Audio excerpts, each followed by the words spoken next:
more place. And I want to announce to this community, you have been promoted today. You are no longer small. You are no longer obscure people. You are a people of prominence. Imagine you are hosting the deputy president. That is what happened to the company of the prophets. They told each other, let us go and expand this house because it is too small. Church, hear me this morning or this afternoon, that God's agenda cannot be stopped when time for it to advance has come. This is our day, and this is your day.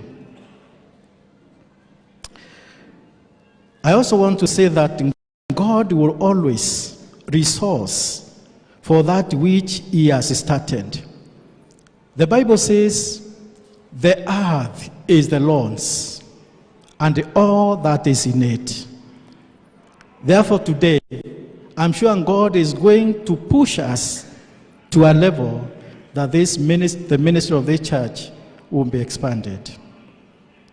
All that Elisha was required to do was to allow the company of the prophets to move on.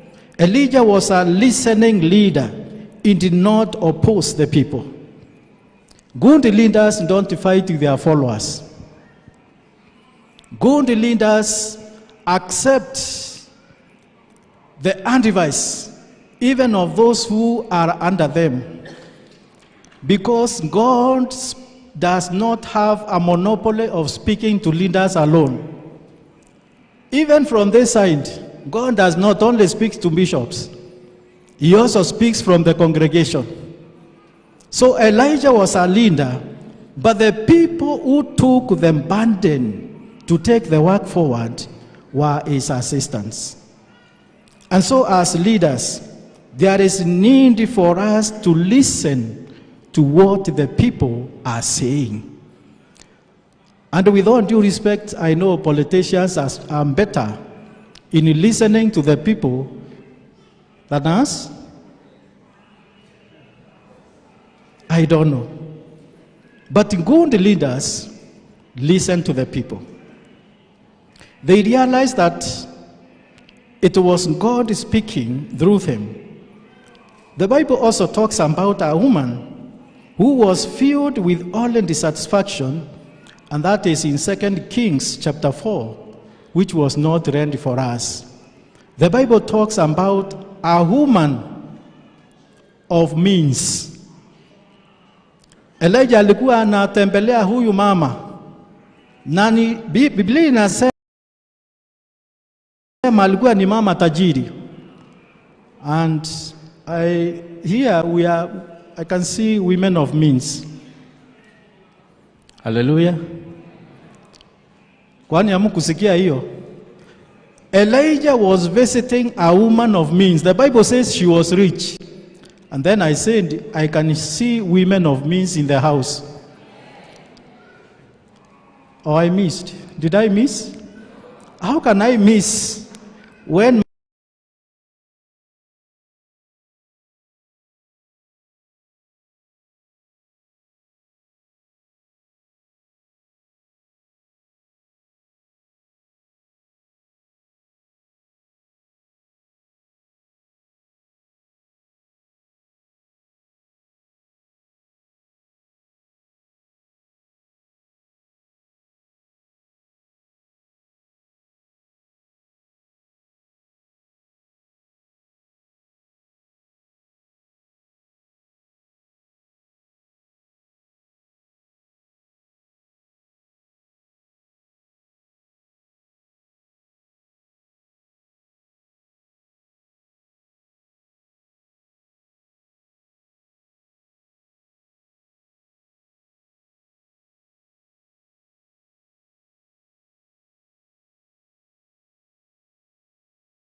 And the Bible says, he prophesied that in 1 year's time, you would have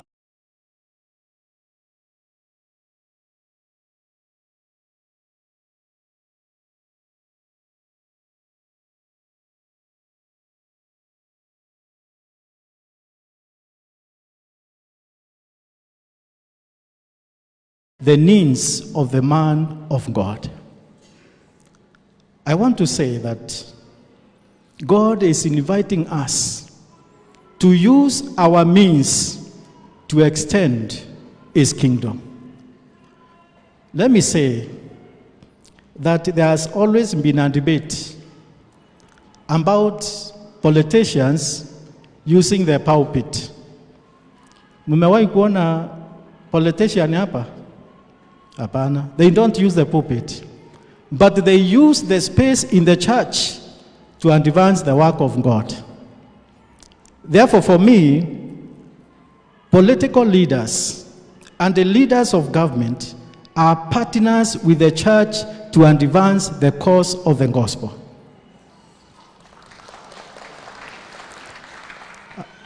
Wale ambao wako hapa ni Kiingereza wameelewa, ndio wamenipigia makofi. Wacha niseme kwa Kimeru ndio wote wasikie. Kanda watire atongeria beto bakisiasa na ntobonde bathirikari batethina na kanisa ndira baikuo ni partners beto no ntobo putethia kuruta ngwe mwathani na ni amemba beto. By the way nkiagoromia members bakwa ono ndi baromie bwana rindikiri wombonkana. My member Chandra Mweti Daktari, unaweza kunikana? Modhoni MP, unaweza kunikana kweli? My own MP bwana Kiele Karidho.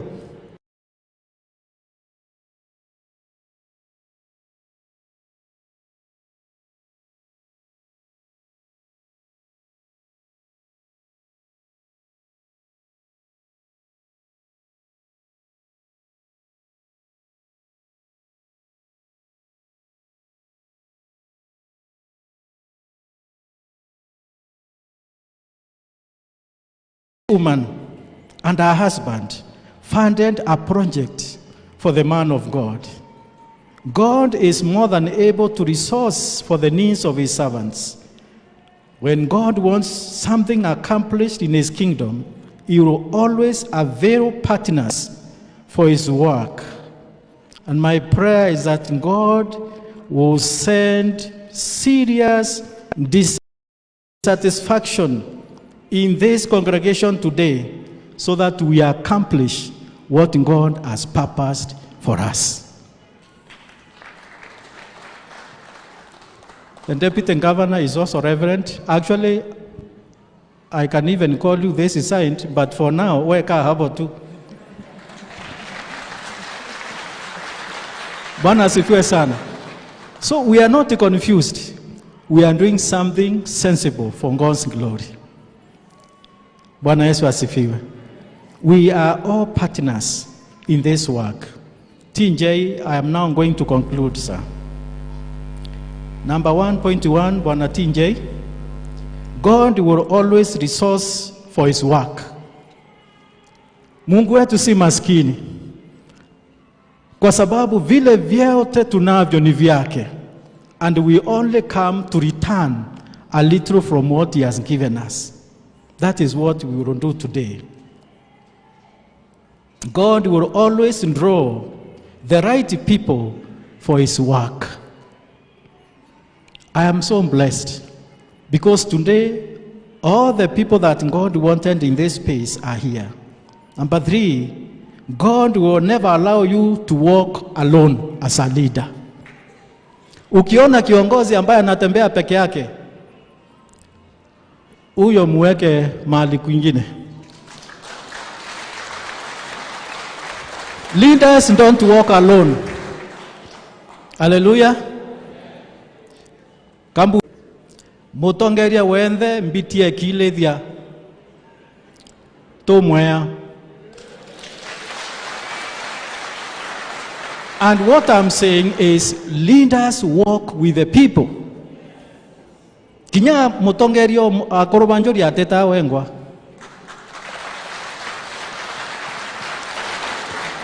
That is why when the presiding bishop sent me, all these people are following me. Because leaders don't walk alone. They also don't work alone. They work with the people. They work with the people. You know, when His Excellency came there, we were all overshadowed because he came with his people. Bwana Yesu asifiwe. Leaders walk with their people. And finally, I want to say that God will always notice your good work before people notice you.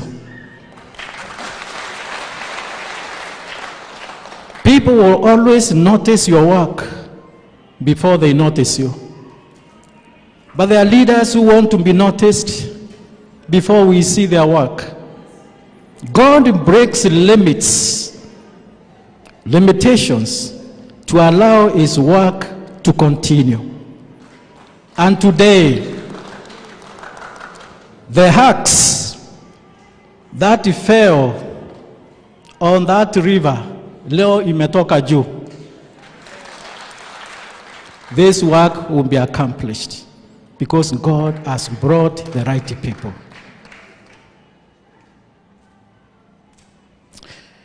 Always determined to walk with God. As you walk with the people, walk with God. For His presence has the power to break your limitations. And because I'm speaking before the Deputy President of this nation, I want to prophesy from this pulpit, Your Excellency, that God will use you and the government of your president and our president to break the limitations in our nation.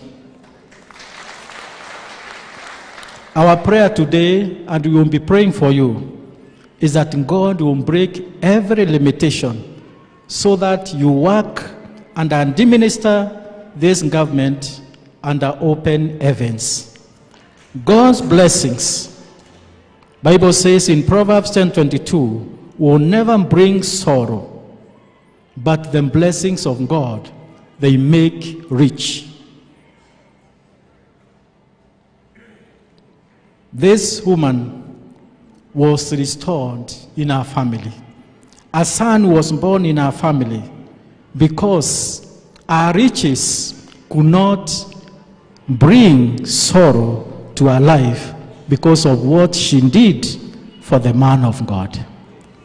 Can you imagine the joy in this family after they had gotten a son? It was great. And I was told, good preachers conclude 3 times. So this is my 2nd time.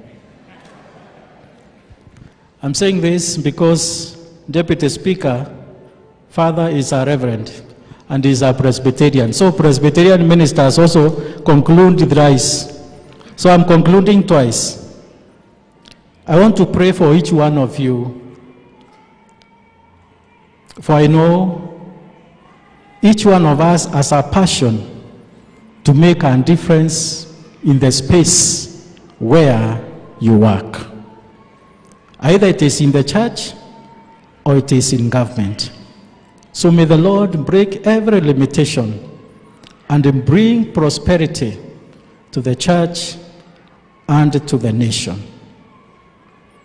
My prayer is that the church today will mark the beginning of our journey to flourish in your mission and in your evangelism.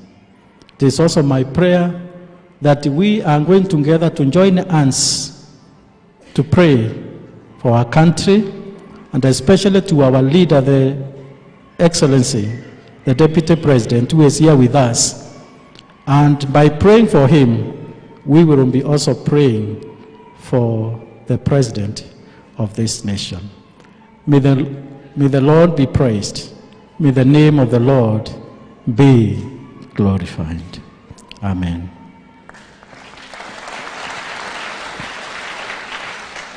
I want to invite us to pray, because after we finish here, the protocols will change.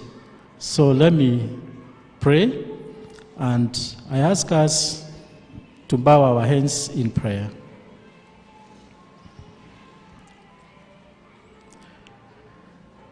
Mungu wetu, Baba wetu wa mbinguni, katika jina la Yesu Kristo, tunasema ni asante, tena twakushukuru ewe Bwana kwa sababu ya ujio mkuu wa kiongozi wa nchi, the Deputy President, who has graced this congregation with his visit and with his participation as our worshiper today.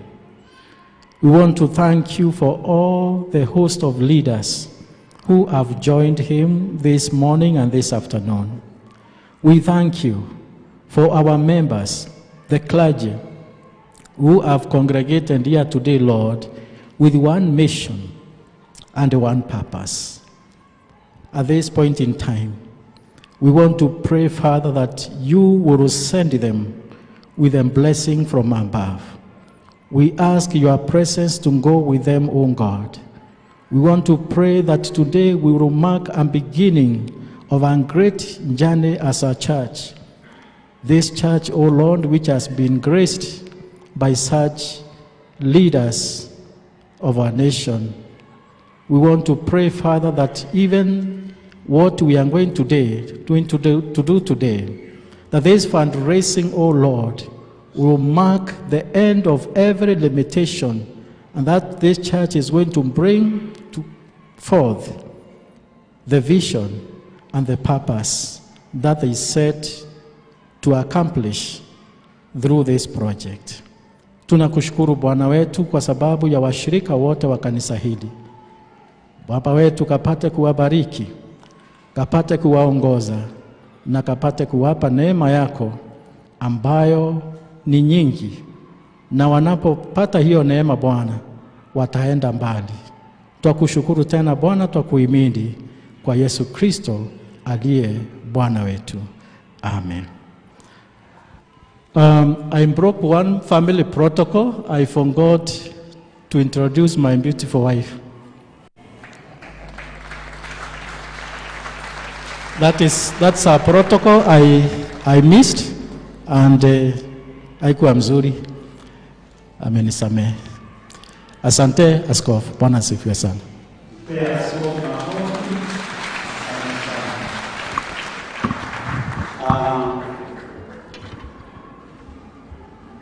Kabla hatujapeana nafasi hii kwa MC wa state, just a minute, ningependa kumkaribisha chairperson wa kanisa hili apate kutueleza juu ya kanisa hili.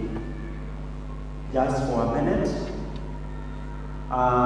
Unaweza angalia muone ya kwamba kanisa hili ni dogo, lakini behind here there is a hall.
Taka kufanya jambo la maana aidha katika kanisa ama katika nchi, ni lazima auweke moto fulani ama changamoto fulani katika uongozi ama wale ambao wanaongozwa.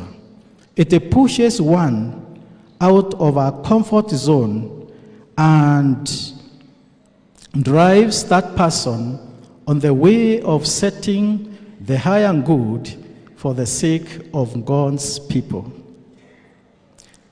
In the reading we did in 2 Kings chapter 6, it's a story about Prophet Elisha and his school of ministry of the prophets. Mtume Elisha ama nabii Elisha walikuwa na kanyumba kandogo ambako walikuwa wanafanyia mikutano yao ya uongozi wa huduma.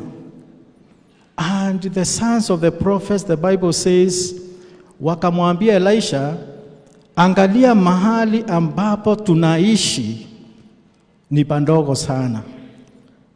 Look, the place where we are is too small for us. The place where we are living is too small for us.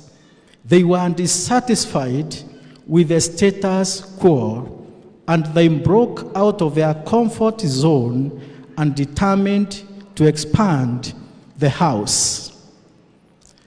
I want to say, members of the church, please, members of the church, can you greet me wherever you are?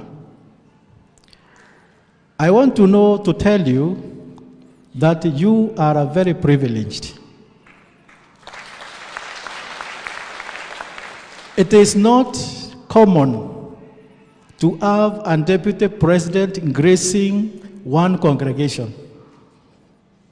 It has taken the heart of the leader in the capacity of a deputy president to be pushed by God, because I believe it is God working in him to choose to come here. And I know for sure that spirit was also in the life of our MP of the area.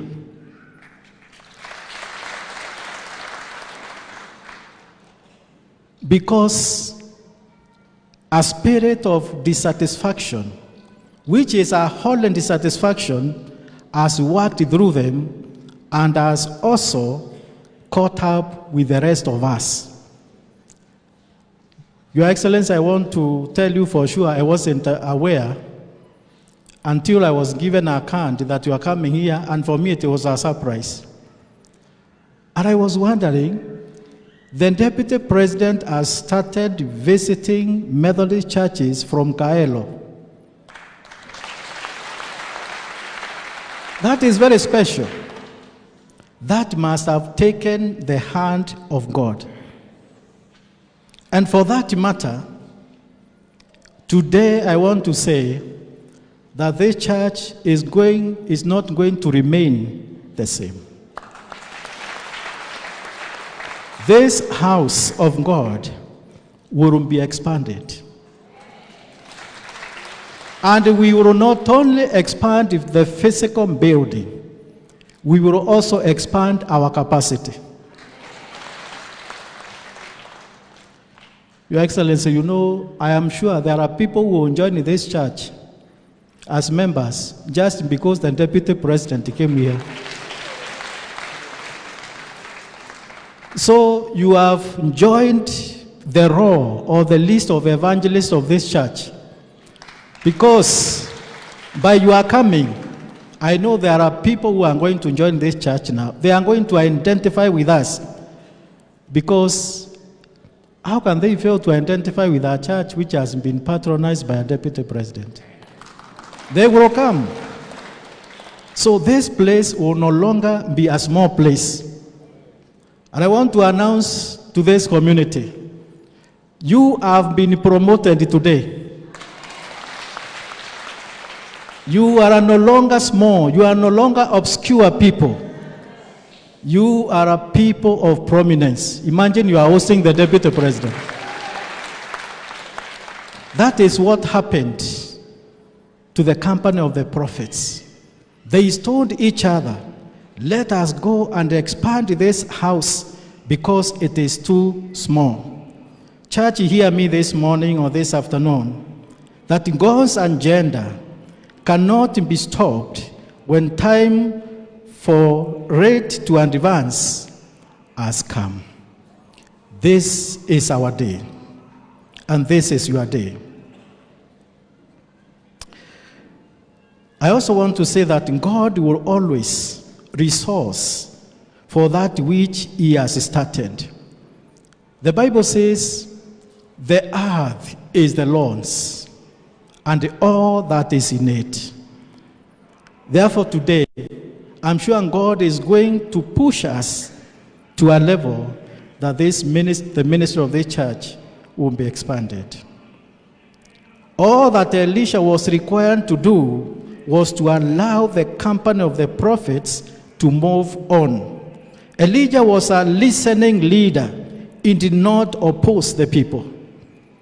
Good leaders don't fight with their followers. Good leaders accept the advice even of those who are under them, because God does not have a monopoly of speaking to leaders alone. Even from this side, God does not only speak to bishops, He also speaks from the congregation. So Elijah was a leader, but the people who took the burden to take the work forward were his assistants. And so as leaders, there is need for us to listen to what the people are saying. And with all due respect, I know politicians are better in listening to the people than us. I don't know. But good leaders, MCA wa hili wondi, kwa hivyo hatuna yeye siku ya leo. Tuko na mheshimiwa Midhiaro, Patrick Ayuko na hao wengine. Tuwe radhi, unaona vile tunaharakishwa. Sawa sawa. Naomba wajumbe wale wameandamana na mheshimiwa deputy president pia wasimame tupate kuwatambua. Kindly.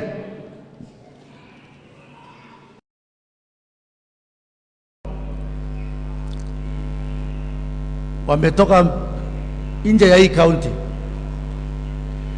Mheshimiwa Kiongi, rafiki yangu sana, mpigie makofi.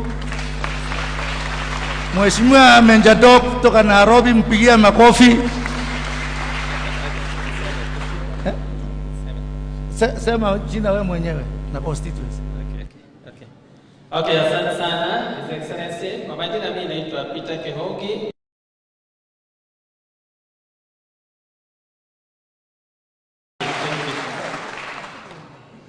Your Excellency the Deputy President, Cabinet Secretary, Church Leadership, Mungu ni mwema kila wakati. Kwa majina naitwa Benjamin Gadiro ama Meja Dong, mbunge wa Embakasi Central. Asanteni sana, nimefurahi kufika hapa kwenu. Ile kitu tunasema mlima ikae pamoja, kama vile kitabu ya Mungu inasema in Psalms 1:3 that how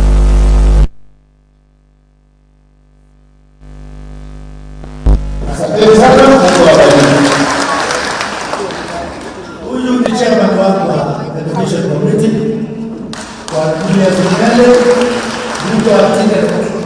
Wale walimu wako hapa, ile kazi Mungu Bwana anafanya ilifungia makofi. Wanaangalia mambo yetu Asante sana mheshimiwa Deputy.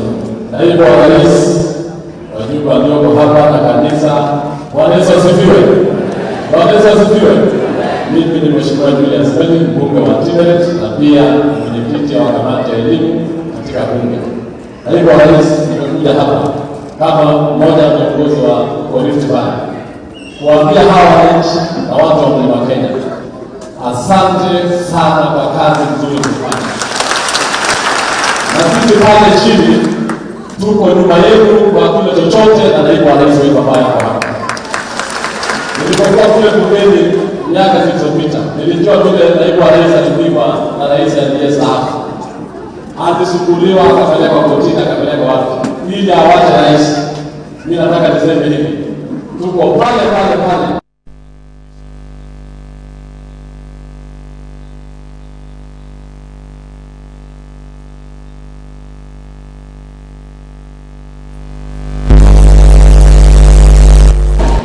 Naitwa Lydia Haika Mizigi, ni mama kaunti wa kutoka kule Taita Taveta, Nairobi. Asante sana. Nimekuja hapa na mimi nimeandamana na naibu wa rais. Tumeambiwa kiongozi atembee peke yake, sio hivyo? Sisi tumeandamana na naibu wa rais ili tuje tukamshukuru Mungu pamoja na nyinyi na tufanye kazi ya Mungu mahali hapa. Na nikiwa kwenye pale nimeangalia timu ya kanisa ya mwaka huu. Divine Deliverance and Honor. Ninyi watu simezunguka jamani. Tumeelimika. Mungu awabariki. Nataka kuambia hata sisi kule Kwale tumesimama na serikali. Tunamshikilia rais wetu William Samoei Ruto na naibu wake akiwa na Rigathi Gachagua. Tunawashikilia kabisa na asanteni na kuendelea kuwashikilia. Asante. Bwana Yesu asifiwe. Msalimianeni. Bwana Yesu asifiwe. Anachukua nafasi ya kwanza kushukuru Mwenyezi Mungu kuniwezesha kufika hapa. Your Excellency na viongozi wote wa kanisa, nimefurahi kufika hapa. 3 days ago kuna kitu ilikuwa ikiniambia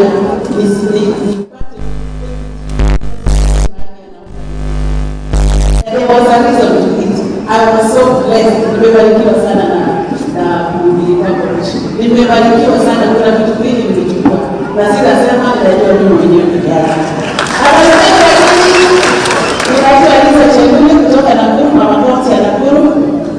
Na tumefika kuomba na nyinyi kurudisha Mwenyezi Mungu asante. Tumeonyesha tuko kitu kimoja. Sijui kama ni wangapi wamekuja Nakuru. Nakuru kule tuko na viongozi wa mimi wengi sana kule. Tuko na Kadaga na wengine. Na tuko kitu kimoja kama wananchi wa Kenya. Nimefurahi kufika hapa. Marafiki niko nao kama Katuju, rafiki yangu, nimekaa naye katika bunge. Huyu mheshimiwa ambaye wakati yake ya kwanza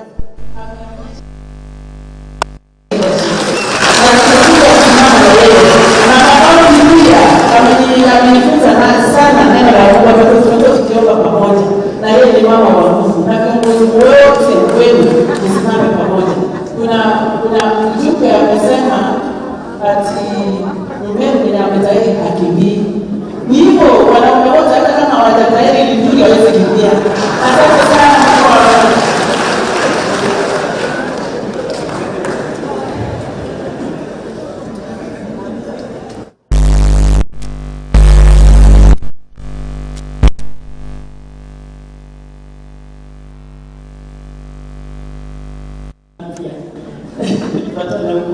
mimi naitwa Kihara, mbunge wa Naivasha na kaunti kwa Rift Valley, ndio mlango ya Rift Valley. Na kama my kaunti amesema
Congratulations my brother.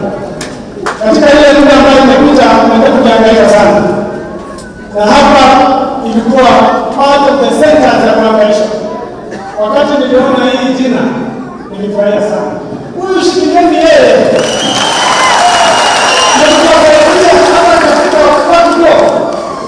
Mtaomba deputy president atasikia hiyo, lakini tutasaidiana hata katika ile department nimepewa na deputy president. Unajua hata yeye mwenyewe alisema yule father ana pesa kubwa kuliko wengine.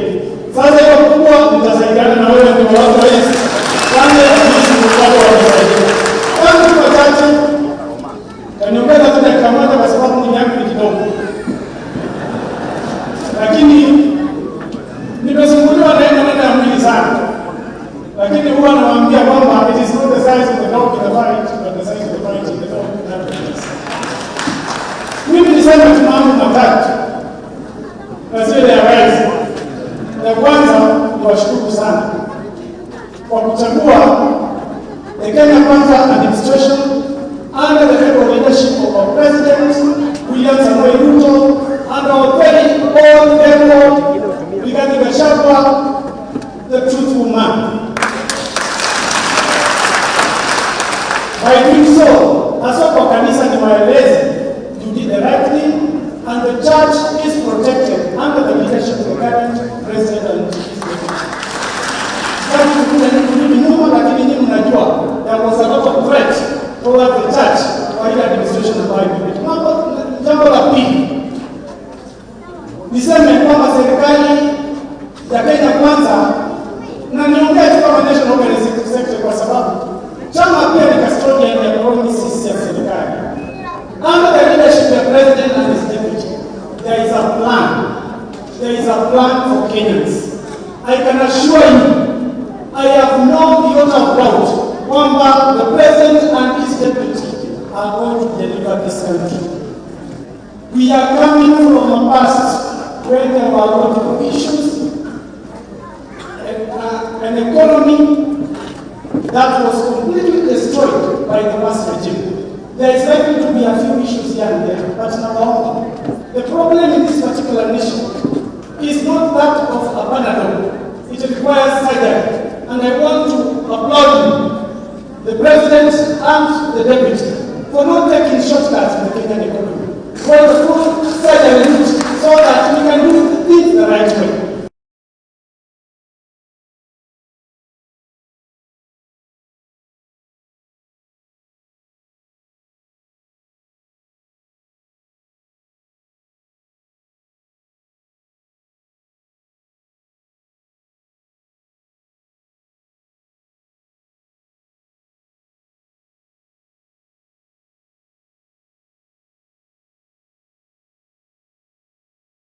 Administration time, and there is no doubt that it is going to deliver. Asante sana.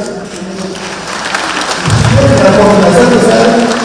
Waheshimiwa wenzangu watakuwa chairpersons wa parastatals wale wako hapa wasimame. Naomba radhi hatuna muda. Tuko na chairman pia wajolicheka na wazee wajolicheka wale wako hapa pia. Kuna wazee wajolicheka wako hapa. Deputy chairman simama.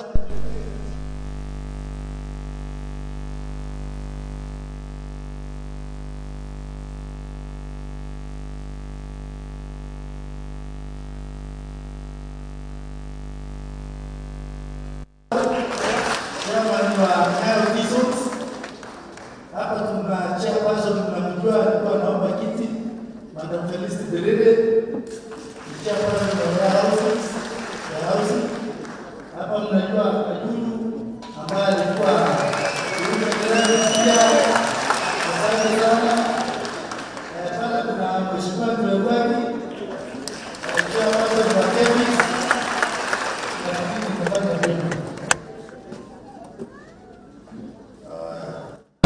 Pia waheshimiwa wetu, Deputy President alikuwa anaomba by now hawa amechukua pesa, na wale wameongea wasimame, mwingia hapa mseme majina yenu, hawa ni watu wenu, mwingia kuwasaidia, wanaelewa nini. Lakini nilisema bwana, si yeye msimame.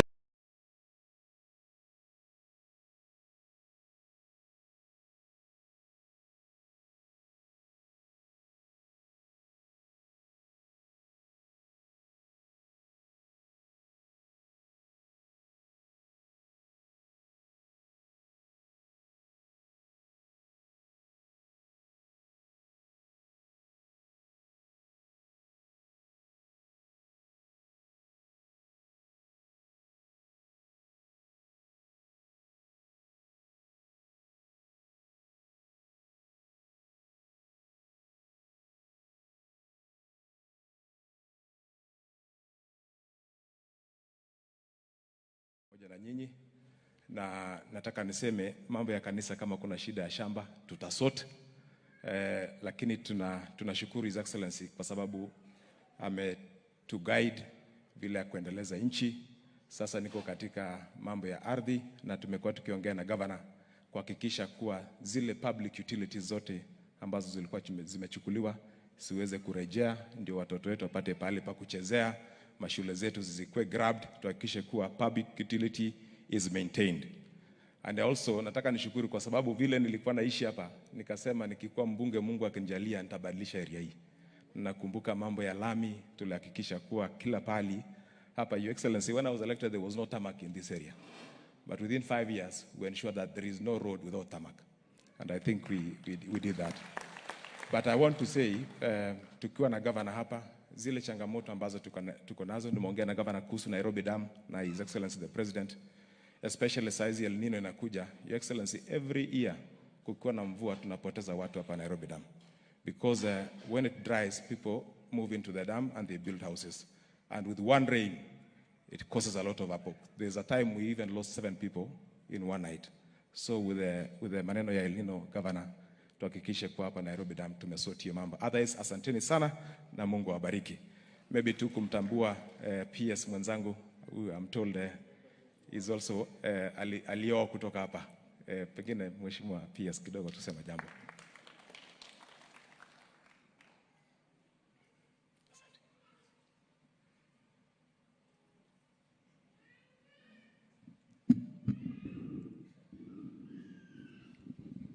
Your Excellency the President, our beloved Bishop, Mom, and the entire congregants of Deliverance Church, Langata, it's a great pleasure for me to come home.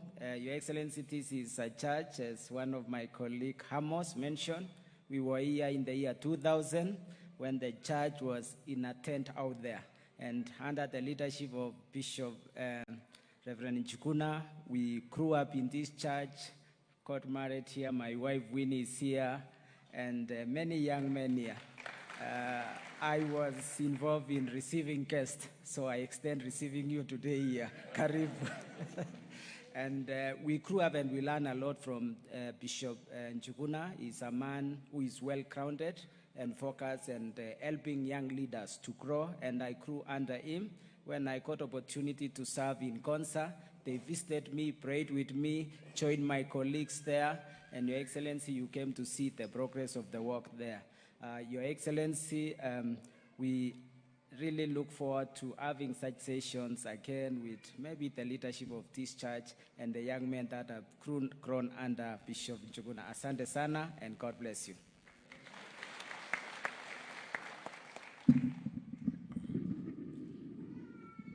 Asante sana Mheshimiwa Gakuya, maybe on behalf of MPs. Nimeona pia tuko na Mheshimiwa Mwangi Kinjuri ambaye has joined us. Karibu sana Mheshimiwa Gakuya. Thank you very much, the Governor of the Nairobi County, His Excellency, the President of the Republic of Kenya, the Governor of Nairobi, the DG Nairobi, my colleagues who are present here, CSs, Bishop, and the whole congregation. Good afternoon. My name is James Gakuya. I represent a constituency in Eastland, which is known as Embakasi North. And we have come along the journey with the head of state to be at the position we are today. We appreciate that God worked with us along the journey. And as the sermon has ended, the struggle is not the end of the road, because struggle are just making you, giving you strength to reach your destination. If Daniel was shot in his beliefs, he couldn't have seen the light of the day when he was dropped to the mouth of the lions. We have seen God working from various number of miracles, and we believe in him. And as we concluded our last election, there were a lot of barriers ahead of us, but we have come all those barriers because of the force of God. And therefore today, we celebrate that the God is a living God, and when he stands, he is unstoppable. And when he decides this is the way, nobody can break the way. Head of state in the city we are a city where a majority of our youth are totally looking for hustle. We appreciate that your interventions are working, and especially the hustle funds. We also appreciate that we have housing, which is also absorbing most of our youth. But let me also report to you that this program is not everywhere, and maybe those other zones that does not have that program, we do also seek your intervention to see how this young generation also can also be able to get their boka. There are various ways and means. We have numeric machines here where we can afford to fabricate small machines that can afford daily food to our young generation. We may not be able to feed to everywhere, but I think if we can support those areas that Nairobi requires, because you know Nairobi tunakula mfuko, la mfuko ikikauka ni kubaya. La unajua vijana wa kule Ucha au saa zingine watakula mboga hapo kwa shamba, viazi ziko hapo kwa shamba, lakini hapa mfuko ikikauka kumeumana. So tukumbuke, na tutakuja kukutembelea tukuambia maoni yale tunayo kuhusu vijana, ili vijana tuwatafutie ajira. Thank you very much. Asante sana Deputy Governor, tafadhali. Karibu.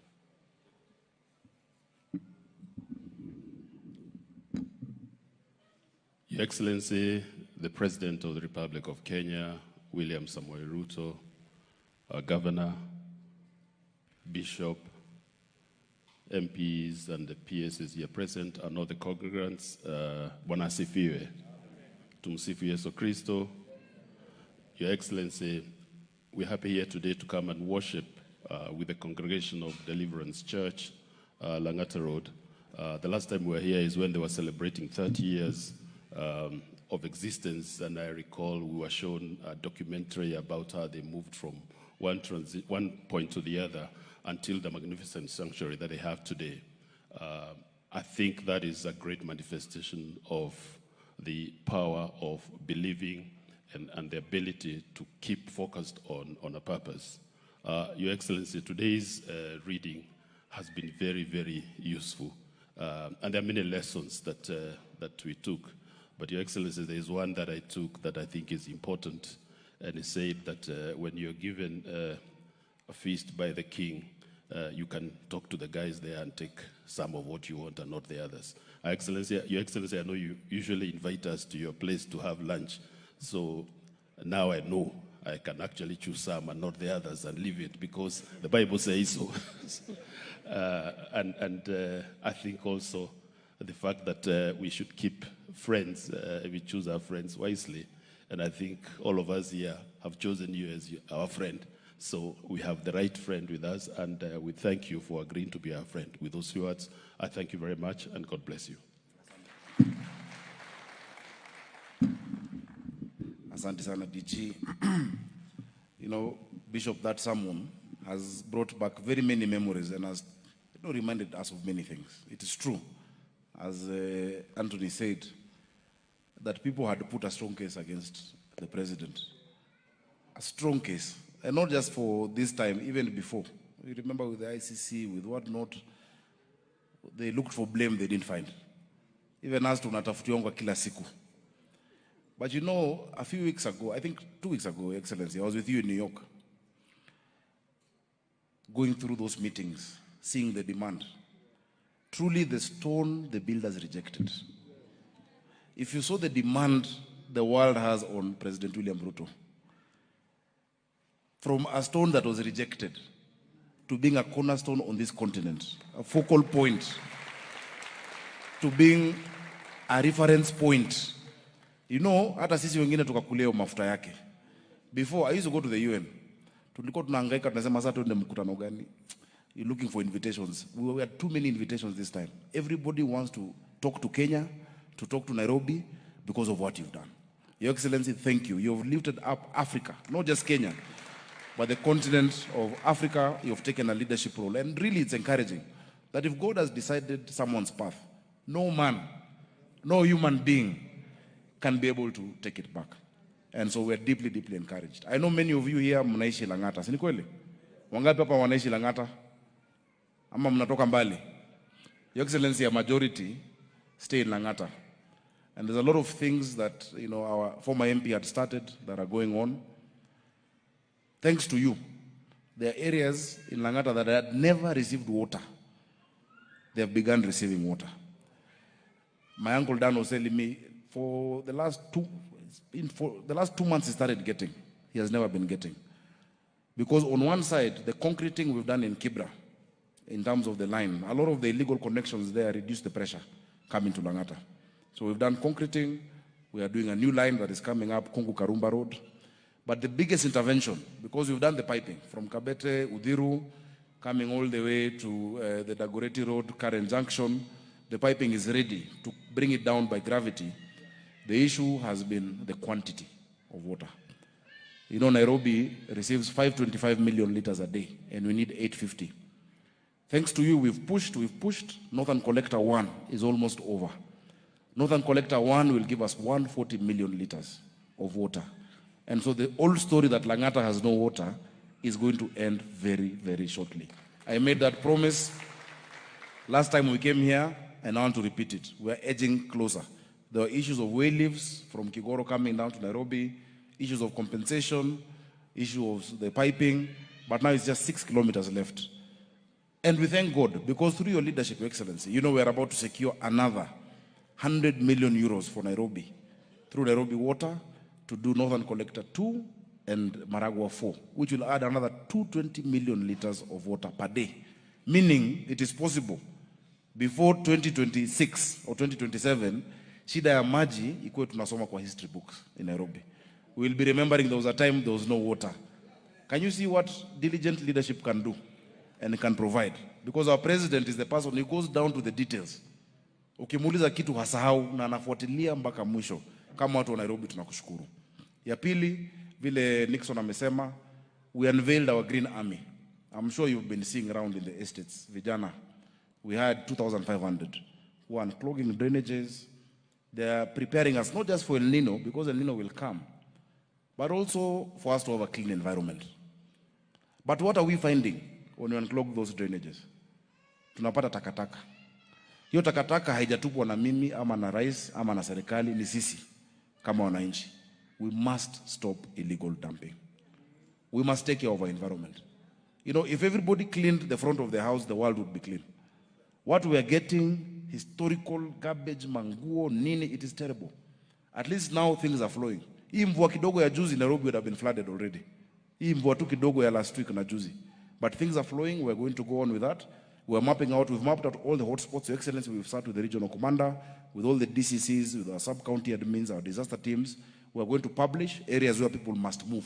There's some areas where we will need to move people because we're just timing around the 9th. That is the forecast. So the issue of dam, and I also know dam estate. Kuna watu wa dam estate hapa? I know dam estate mmekuwa na shida ya maji the last 2 weeks. We're sorting it out. The issue was blockage of pipes. I know that for sure. In the next 1 week it is done. But around Nairobi Dam, around Waruku, some places in Dandora,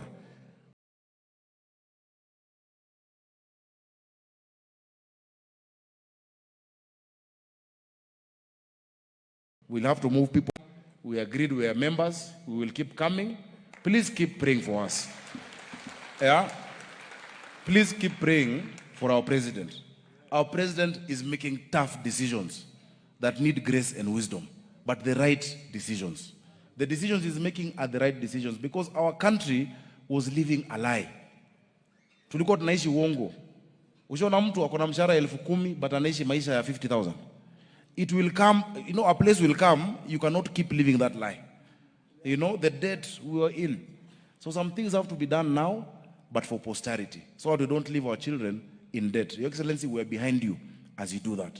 And we're behind you. Rais alisema mambo ni ngapi? Matatu. Si ndio hiyo? Alisema mambo ni matatu. Kwa wale ambao ni wakora, wafisadi, vile Bishop amesema Excellency, in Nairobi wezi wamegeuka ndio wanaita wengine wezi. Lakini hata watu tunawaambia mambo ni matatu.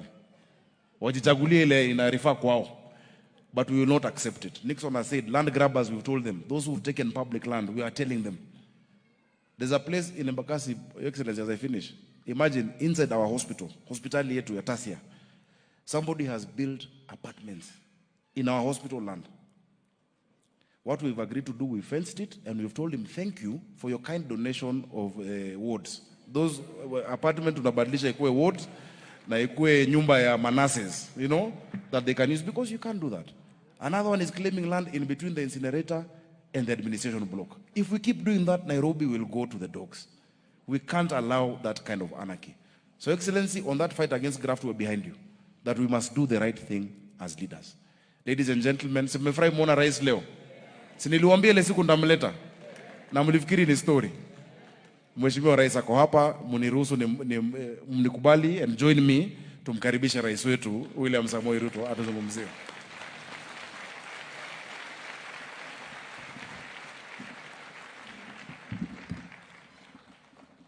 Asante sana. Tafadhali tuketi. Baba wetu askofu, Reverend Dr. Njuguna, mama wetu, viongozi wote mlio hapa, ndugu wa Kristo, watu wa Langata Deliverance Church, mjambo. Bwana Yesu asifiwe. Hebu mnisalimie hewani hivyo nione. Bwana Yesu asifiwe. Bas mimi pia nafurahi sana kuwa kati yenu siku ya leo. Namshukuru Mungu kwa kunipatia hii nafasi na sote tuweze kukutana leo hapa kanisani. Ni mara yangu ya kwanza kufika Langata Deliverance Church ama Deliverance Church Langata. Wakati nilipata hii nafasi na nikakumbuka ya kwamba kuna wakati mlinialika, sikuweza kufika wakati huo, lakini nikasema kwa sababu kulikuwa na ahadi inalipwa na njia moja tu, si ndio? Si dawa ya ahadi ama dawa ya deni si nikulipa. Nikasema nitakuja kulipa hiyo ahadi yangu niliyowapatia. Na nimefurahi sana kufika katika kanisa lenu hili. Pongezi kwa vile mumeirembesha vizuri, na yale mambo mengine nimeongea na askofu madogo madogo ya kutatua, tutayatatua ndio muweze kukaa mahali pazuri. Asante sana askofu kwa kutunenea neno la Mungu. Ama mimi ningeanzisha kusema kwa watu wote washirika wa Deliverance Church Langata, long live the members.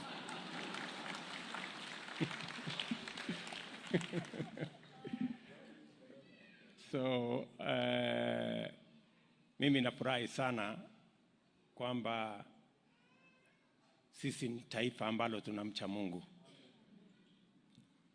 Na hata ingawaje askofu amesema ya kwamba ukikutana na mfalme kuna vile unamsalimia, lakini vile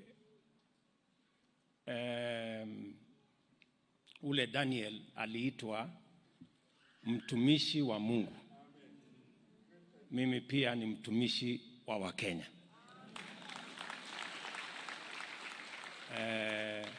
Kenya hatuna mfalme, tuko na mtumishi, na tunataka tushirikiane sisi zote, kila mtu ambaye ako na nafasi ya kutumikia Wakenya katika viwango vyote, kutoka rais mpaka MCA. Sisi wote ni watumishi wa wananchi wa Kenya, na tunazidi na kuwauliza mtuombee ndio tuweze kutambua mapenzi ya Mungu, na vile vile tupate mawazo na hekima ya kutekeleza mambo ambayo yatabadilisha taifa letu la Kenya na kufanya taifa letu kuwa ni mahali bora kuliko vile ilivyo sasa.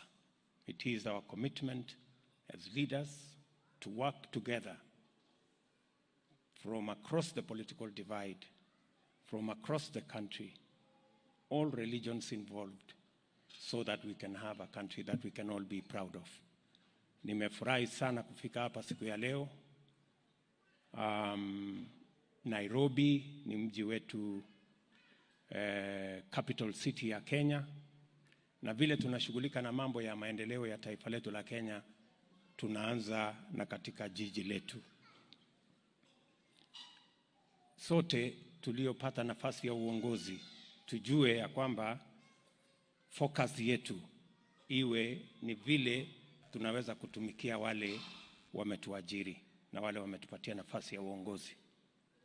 Katika taifa letu la Kenya leo, changamoto kubwa ni ile askofu wetu alisema, mambo ya kuzalisha chakula. Wakati nakumbuka kweli Bishop, tuliomba pale Nyayo Stadium na watu wengi wakasema angalia hawa. Lakini Mungu ni nani? Alitupatia mvua. Na tukawa na mpango ya kusambaza mbolea ambayo ilikuwa imepandishwa bei juu, tukateremsha bei kama serikali. Wakulima wakawa ni watu wa bidii. Leo tuko na chakula ajabu mashambani kwetu na tunamshukuru Mungu. Tumepanga tena sasa mwaka ujao, ile mbolea tulitumia karibu magunia milioni 4, tunapanga magunia milioni 7 ya mwaka ujao, kwa sababu tunataka kuzalisha chakula zaidi. Hii tatizo ya njaa tunataka tuiondoe kabisa katika taifa letu la Kenya, kwa sababu miaka 60 baada ya kuwa taifa huru haifai kuwa bado tuko na matatizo ya njaa. We are supposed to have sorted out the challenge of food in our country. So tumeweka bidii. Nataka niwahakikishie ya kwamba tutahakikisha ya kwamba tunawasaidia wakulima wetu, supporting our farmers so that we can grow adequate food. Jambo la pili ni vile vile kushughulika na mambo ya umaskini, kuona vile tunaweza kupunguza mambo ya umaskini katika taifa letu la Kenya. Na tumekubaliana sote kwamba human capital ambayo tuko nayo katika taifa letu, Wakenya ni watu wa bidii, Wakenya ni watu waadilifu. Tunajulikana dunia kote. Hakuna nchi duniani ambayo sifa ya Wakenya kama watenda kazi, kama wafanyikazi haijulikani. Marekani, Ulaya, Ujerumani, sehemu zote tuko na sifa nzuri. Na ndio sababu tumesema, kwa sababu Wakenya ni watu waadilifu, wa bidii na wanajulikana kwa utendakazi wao, ni lazima tuweke elimu msingi kamili, kwa sababu elimu ndio itatusaidia human capital ya Kenya iwe mahali ambapo tunaweza kuitumia kuhakikisha kwamba tunabadilisha uchumi wetu.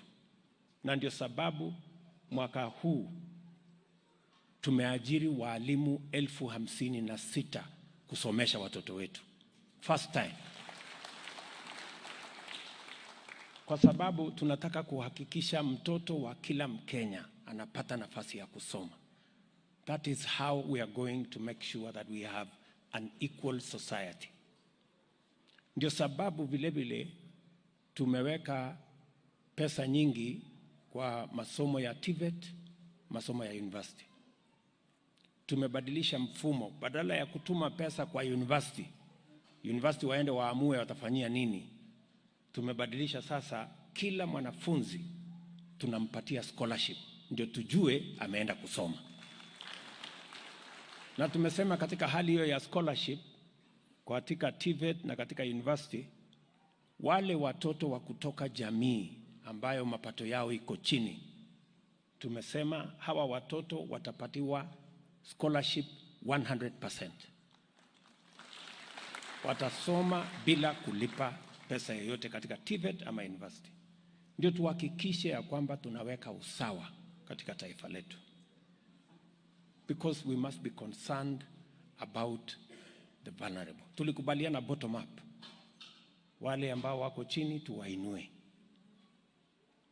Mwaka huu peke yake tutapatia scholarship 100% katika university watoto 45,000. 45,000 will get 100% scholarship. Wengine hapo katikati watapata 80% scholarship. Watoto wangu na ya Sakaja watapata 70% scholarship. Hiyo 30% sisi tutalipa, kwa sababu at least tuko na mshahara, si ndio? Lakini yule hana mshahara tutampatia 100% scholarship. That's what we want. We want to support every family in Kenya. Na ndio sababu vile vile katika budget yetu ya mwaka huu tumeongeza pesa ya kuhakikisha kwamba kuna chakula shuleni. Katika mashule zetu kuna sehemu kame, sehemu zingine zenye umaskini mkubwa, sehemu za vitongoji hapa Nairobi. Watoto wengi hawaendi shuleni kwa sababu wako na njaa. Na ndio tumesema this year tutaongeza watoto wale watapata chakula shuleni kutoka watoto 1.5 mpaka watoto 4 every year. Na mimi nataka nishukuru county ya Nairobi. Wameshirikiana na sisi, wameweka mpango ya kuhakikisha kwamba watoto wetu Nairobi 250,000 hapa Nairobi wanapata chakula. Because we want to make sure that every child. Unajua saa zingine wale ambao tuko na chakula nyumbani hatujui ya kwamba kuna nyumba zingine hakuna chakula. We must be sensitive, and that is why we are doing what we are doing. So mambo ya elimu ni ya muhimu kwa sababu tunataka kuhakikisha kila mtoto wa Kenya anapata nafasi ya kusoma. And we must do it in an affirmative manner, and that's what we are doing. Vile vile tuko na vijana wengi. Mlisikia Mheshimiwa Gakuya akiongea, anasema tuko na vijana wengi Nairobi hawana ajira. Na sio Nairobi peke yake, Kenya mzima. Na ndio tukasema lazima tukue na mpango kamili ya kupanga ajira ya hawa vijana. Watu wengi walikuwa wananiuliza, huyu president ambaye anasema anataka mpango ya housing, nani alimwambia hatuna manyumba? Hiyo mpango ya housing sababu yake ni mbili. Ya kwanza sio manyumba zaidi, ni ajira zaidi. Nilikuwa hapa Mkuru juzi on Monday, nafikiri Tuesday. Hapo tunajenga nyumba 15,000. Na mpango yetu ni kuwa na vijana 4,000 hapo Mkuru peke yake wanaofanya kazi. Hapa Langata hapa tuko na another construction project. Delay kidogo, inaendelea, lakini tunataka sasa kuiongezea kasi. Nia yetu ni kuhakikisha tunajenga nyumba 200,000 Kenya mzima. Hapa Nairobi peke yake mpango yetu ni kwamba in the next 5 years tuwe tumejenga at least nyumba 200,000.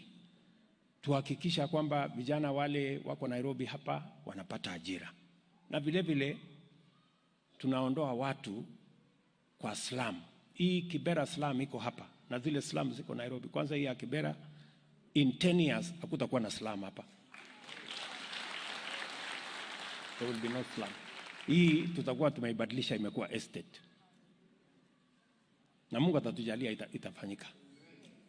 Mnanielewa? Na ndio mliona tulisukuma kabisa mambo ya housing fund. Watu wamenipigia kelele kidogo, lakini watakuja kugundua ya kwamba hii ni kitu mzuri. Itatusaidia hawa vijana wapate ajira, Wakenya tupate manyumba, tuishi katika mahali kuna heshima, mahali kuna maji, kuna stima, kuna barabara, na tusaidie kwa sababu kwa sasa tuko na Wakenya karibu 6 wanaishi katika slums katika taifa letu la Kenya, and we must be concerned about them.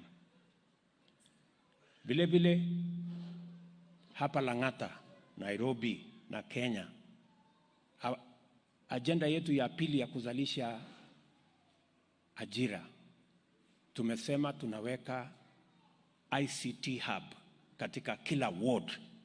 Every ward in Kenya tutakuwa na ICT hub. Mahali tutaweka kompyuta, tutaweka vifaa zingine, vijana 300, 400, 500 tuwapangie ajira ya mtandao, digital jobs. We have negotiated with many companies. Mimi nilikuwa Marekani juzi. Nimetembelea kampuni ya Google. Nimetembelea kampuni ya Intel. Nimetembelea kampuni kampuni ya Apple. Hizo kampuni zote wanatafuta wafanyikazi katika mtandao. Wanasema tupatie wafanyikazi 1,100, 1,200, 1,300, na hawa wafanyikazi ni hawa vijana wa Kenya. So ndio mkisikia katika manifesto yetu tumesema digital superhighway, ICT hubs, hotspots. Ni kwa sababu tunataka kutumia mtandao kuzalisha ajira ya digital jobs. Vijana wetu wapate ajira, wajisimamie, ndio tuweze kubadilisha uchumi wa taifa letu la Kenya. So, na jambo la tatu, tunakamilisha bilateral labor agreements na nchi karibu 12 mahali wanataka Wakenya wafanye kazi. Na tumebadilisha sasa, Wakenya hawataenda kufanya sasa ati kazi ya domestic work ile ya tumekuwa tukisumbuana nayo. Sasa we have signed bilateral agreements ambayo ni ya semi-skilled, skilled jobs and professional jobs.